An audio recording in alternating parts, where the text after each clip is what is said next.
Hæ, Ástasólski húsaskjóli fasteignasölu. Greiningardeild húsaskjóls búin að taka saman yfirlit við markaðinn og ég ætla að fara yfir það helsta. Samkvæmt nýjustu tölum þá heldur verð áfram að hækka á höfuðborgarsvæðinu en það hækkaði 1% í september og árstakturinn komin í 5,6%, en hann hefur ekki verið hærri síðan undir lok árs 2018. Samhliða þessum hækkunum hefur verið mikil sala og var 882 kaupsamningar þinglýst í september og þarf að leita aftur til 2007 til að finna viðlíka veltu. Einnig sölutíminn orðinn stuttur í sögulegu samhengi og samkvæmt skýrslu Húsnæðis- og mannvirkjastofnunar á það jafnt dýrar sem ódýrar eignir. Mesta hækkun í september var í Mosfellsbæ og Árbæ en fermetraverð áfram lægst í Breiðholtinu og Hafnarfirði. Margir spyrja hvernig geti húsnæðisverð haldið áfram að hækka þegar við erum vant til að horfa á mesta samdrátt í hagkerfinu frá því að mælingar hófust. Íbúðavextir eru ennþá sögulega lágir sem styður við markaðinn. Fólk hefur einnig verið að greiða upp verðtryggð lán hjá lífeyrissjóðum og taka óverðtryggð lán með breytilegum vöxtum á bönkunum.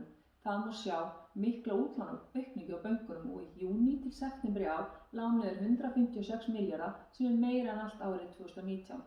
Hvað er framundan? Ný talning Samtaka iðnaðarins á íbúðum byggingu sýnir verulegan samdrátt á nýbyggingum, sérstaklega á fyrstu byggingastigum. Þeir tala 47% samdrátt og gæti það leitt til skorts á íbúðum eftir 2 ár frekar en áframboð. Við vitum hins vegar aldrei meira en daginn í dag.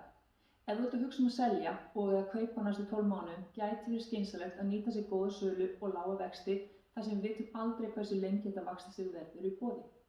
Ef þið langar að vita meira eða hefur spurningar varðandi fasteignamarkaðinn, hafðu samband við Húsaskjólið. Hlökkum til að heyra þér.